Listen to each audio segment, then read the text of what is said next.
በመጪው አርብ በሰኔ 5፣ 6 እንዲሁም በ7 በዓለም ሲኒማ መታየት የሚጀምረው ህድወቴ የተሰኘው አማርኛ ፊልም ላይ በመሪ ተዋናይነት ተጫውታለች። ከዚህ በፊት በየኛ ቲቪ ድራማ ላይ በዓለም ገጸ ባህሪ እናውቃታለን።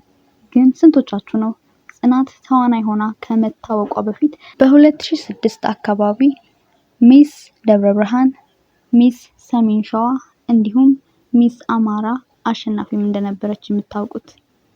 ጽናት በደብረ ብርሃን የተወለደችና ያደገች ሲሆን የቁንጅና ውድድሮችን ካሸነፈች በኋላ ወደ አዲስ አበባ መጥታለች። ገና ከልጅነቷ እስካሁን ያለውን ህይወቷን ስናይ ደግሞ በአይበገሬነቷ በትዕግስቷ ፈተናዎችን እንዴት እንዳለፈች አሁንም በስራዋ ላይ የምታሳየውን ጥንካሬ ስናይ ደግሞ እውነትም ጽናት እንድንል ያስገድደናል። እስኪ መለስ ብለን ስለ ልጅነቷ ያሳለፈቻቸውን እንመልከት። ጽናት በሰይፉ ሾው ላይ በነበራት ቃለ መጠይቅ ስለ ልጅነቷ ስትናገር ገና እንደተወለደች በሁለተኛው ቀን በአካባቢው ባሉ ሰዎች እናቷ ላይ ባደረጉት ግፊት ለአንድ ጎጂ ልማዳዊ ድርጊት ተጋልጣለች።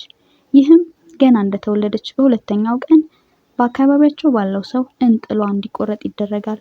ታዲያ በዚህን ጊዜ ጽናት ከፍተኛ ደም ስለፈሰሳት ወደ ደብረ ብርሃን ሆስፒታል ይወስዷታል።